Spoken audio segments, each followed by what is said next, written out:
ఓం శనేశ్వరాయ నమ. ఛాయా మార్తాండ సంభూతం రవిపుత్రం యమాగ్రజం. అని మనం శనీశ్వరుని అనేకమైనటువంటి పేర్లతో మనం చూస్తూ ఉంటాం. యమాగ్రజం యముడికి అన్నగారాయన, అలాగే ఛాయాకి సూర్యదేవునికి పుట్టినటువంటి వాడు. నీలాంజన సమాభాసం రవిపుత్రం యమాగ్రజం ఛాయా మార్తాండ సంభూతం రవి ఈ యొక్క తం నమామి శనేశ్వరం అంటూ మనం పెడతాం కదా. అందువల్ల ఈ శని ఇప్పుడు మనకి ఎక్కడ ఉన్నాడండి? ఈ యొక్క సంవత్సరం అంతా కూడా, పరాభవనామ సంవత్సరం అంతా కూడా శని వక్రించి మీనరాశిలో ఉంటాడు. ఆ కారణంగా ఏమవుతుందంటే సాఫ్ట్వేర్ ఇంజనీర్లకి, మేధావులకి, ఆ తర్వాత బుర్ర ఉపయోగించి పెద్ద పెద్ద పోస్టుల్లో ఉన్నటువంటి వాళ్ళు ఉద్యోగాలకు అన్నిటికి కూడా చాలా భంగం కలుగుతుంది. అంతేకాకుండా ఆ యొక్క గురుడు మిథున రాశిలో ఉన్నాడు. అందువలన మనం కనుక గమనించినట్లయితే చిన్నజీర స్వామి ఇప్పుడు మన కాంట్రవర్సీలో ఇరుక్కున్నారు. అలాగే జ్యోతిర్మయ పీఠం ద్వారకలో మరి ఆయన ఉత్తరాఖండ్లో ఉన్నటువంటి దాంట్లో మరి ఈ యొక్క జగద్గురువులైనటువంటి అవిముక్తానంద భారతి గారు ఆయన ఇరుక్కున్నారు. కాంట్రవర్సీలు ఏముండవు. కాబట్టి ఇవన్నీ ఇలా పెద్ద పెద్ద వాళ్ళంతా కూడా పీఠాధిపతులు, బాగా ఫేమస్గా ఉన్నటువంటి వాళ్ళందరూ ఇరుక్కుపోతూ ఉంటారు. అలాగే పెద్ద పెద్ద ఉద్యోగాల్లో చేస్తున్నటువంటి వాళ్ళందరికీ కూడా ఆర్టిఫిషియల్ ఇంటెలిజెన్స్ వచ్చిందని చెప్పి ఉద్యోగాలు కోల్పోతూ ఉంటారు. ఇది ఈ సంవత్సరం అంతా కూడా జరుగుతూ ఉంటుంది. ఇక మనకి వివాహాలు, ఇప్పుడు విజయ దేవరకొండను మనం కనుక తీసుకున్నట్లయితే అదే శని అతనికి మేలు చేసింది. శని మహాదశ, శనిలో శని జరుగుతున్నాడు. ఆరుద్ర నక్షత్రం అవుతుంది, మిథున రాశి.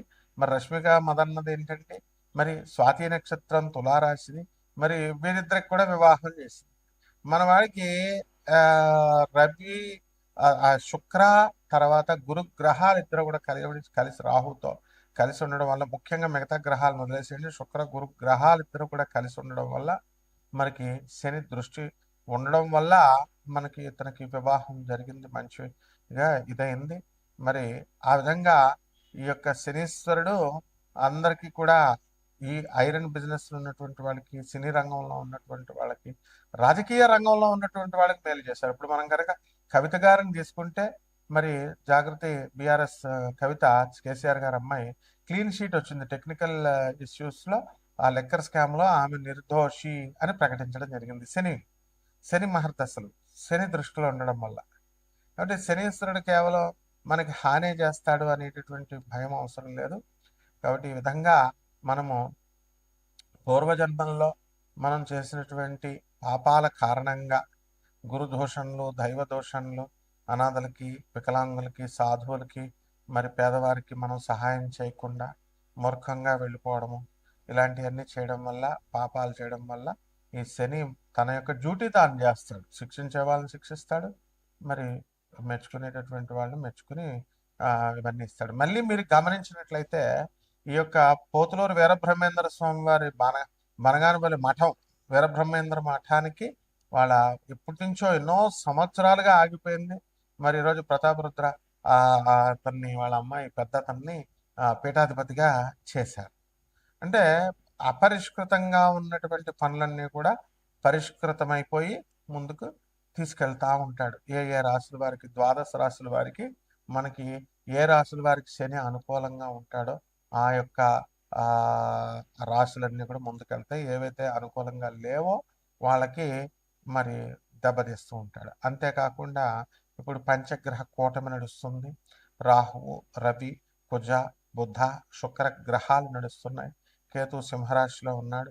మరి వీటి కారణంగా మనకి శని మేనరాశిలో ఉండడము, వీళ్ళంతా కూడా వ్యయంలో ఉన్న కారణంగా కూడా మనకి అనేకమైనటువంటి మార్పులు వస్తూ ఉంటాయి. కాబట్టి ఇవి కోటాను కోట్ల మందికి కామన్ ప్లాట్ఫారం మీద మనం చూసి చెప్పేటటువంటి రాశి ఫలాలు, ద్వాదశ రాశి ఫలాలు. అసలు మీ జాతకంలో శని ఎంత ఇంటెన్సిటీ, ఎంత ప్రభావం దుష్ఫలితాలను ఇస్తాడు, ఎంత ప్రభావము దుష్ఫలితాలను ఇవ్వడు, ఈ విధంగా మనకి ఎవరికి ఎప్పుడు పెళ్ళిళ్ళు అవుతాయి, ఎప్పుడు ఈ యొక్క సంతానం కలుగుతుంది, ఉద్యోగాలు వస్తాయి, వ్యాపారాలు చేస్తారు, ఇలాంటివన్నీ కూడా శుభాలే కాకుండా అశుభాలే, యాక్సిడెంట్లు. ఇప్పుడు సింహరాశి వారికి ఏం జరిగిందంటే, మఖా నక్షత్రం సింహరాశిలో ఉన్నటువంటి ఒకళ్ళకి మరి బైక్ మీద వెళ్తుంటే అవతల వాడు బైక్ మీద వచ్చేసి గుద్దేశాడు, కోమాలోకి వెళ్ళిపోయాడు. మరి వైద్యం జరగాలి కదండి. మరి ఈ ఈ వాళ్ళ ఇంట్లో వాళ్ళు మరి కొంతకాలమే కదా చేయించగలుగుతారు. మరి చూసి కొంచెం పిచ్చి పిచ్చిగా అరవడం ఇలా చేస్తున్నాడు. ఇంకా గుర్తుపట్టలేకపోతున్నాడు. ఇది కూడా శని ప్రభావం. లేకపోతే వివాహాలకి ఈ గృహ ప్రవేశాలకు అసలే ఇది మనం ఏం కాలం అంటే ఈ యొక్క ఎండాకాలం. ఈ కాలంలో గృహప్రవేశాలు ఇవి జరుగుతున్నాయి.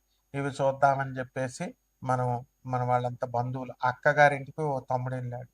తమ్ముడు వెళితే ఏమైందండి, మరి వాళ్ళ ఇంట్లో దొంగతనం జరిగి అరకిలో వెండి, 1,50,000 డబ్బు ఇవి దొంగిలించారు.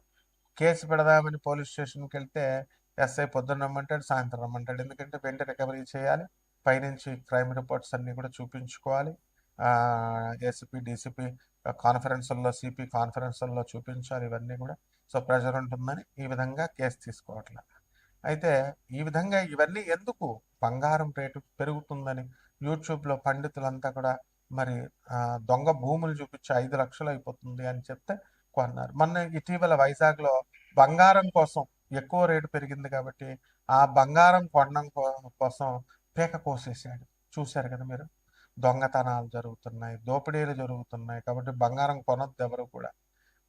పేదవాళ్ళ యొక్క ఖర్చు అనేటటువంటిది బాగా పడుతుంది, శాపం అనేటటువంటిది. కాబట్టి మీ వ్యక్తిగత జాతకాల కోసం మమ్మల్ని సంప్రదించండి. పూర్తిగా ఏమి కావాలో అన్నీ కూడా ఉద్యోగాలు ఎప్పుడు వస్తాయి ఇవన్నీ కూడా. ఇక ద్వాదశ రాశి వారి అందరికీ కూడా మనకి ఒక్కొక్క రాశి వారిగా ఈ పరాభవనామ సంవత్సరంలో మనకి ఏం జరుగుతుందో చూద్దాం.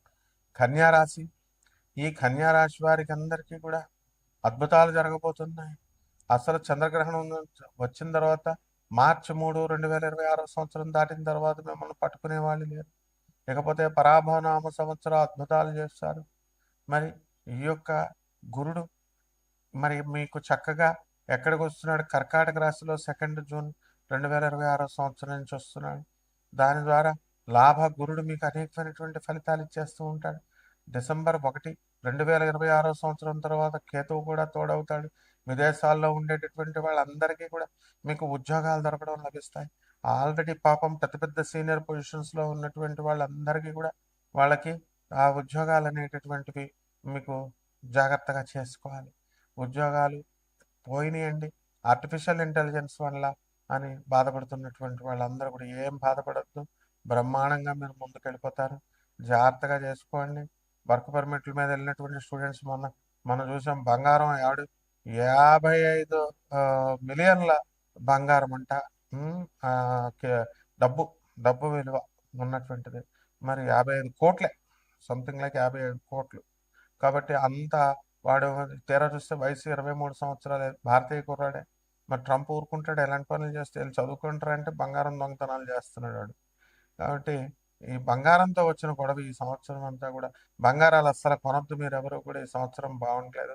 అండ్ రేటు దొంగబద్ధాలు చెప్తున్నారు పండితులంతా కూడా. 5 లక్షలు అయిపోద్దని. వీళ్ళ మాటలు నమ్మితే మీరు చాలా దెబ్బతింటారు. కాబట్టి పేదవారికి అందరికీ కూడా సహాయం చేసుకోండి. అనాథలకు సహాయం చేయండి. తర్వాత మీ యొక్క వికలాంగులకి అలాగే సాధువులకి దానాలు చేసుకోండి. మీ ఇళ్లలో అందరూ కూడా వివాహాలు జరుగుతాయి, అద్భుతాలు జరుగుతాయి. ఇప్పుడు పార్టీలు, పబ్బాలు ఇవన్నిటితో తీర్థయాత్రలతో బిజీగా ఉంటారు. పరిహారాల దగ్గరికి వచ్చేసరికి గురు జపం చేసుకోండి, గురు స్తోత్రాలు చదవండి. గురువుకి కిలోంపావు శనగల్ని పసుపు రంగు వస్త్రాల నుంచి పేద బ్రాహ్మణులకి మరి ఈ యొక్క గురువారం నాడు తెల్లవారుజామున 3 గంటలకు దానం చేసుకోండి. దశమహావిద్యల్లో ఒకటైనటువంటి మరి తారా అమ్మవారి యొక్క హోమాన్ని మీ ఇళ్లలో చేసుకోవడం, జపం చేసుకోవడం ద్వారా బ్రహ్మాండంగా ఉంటుంది. శుభమస్తు.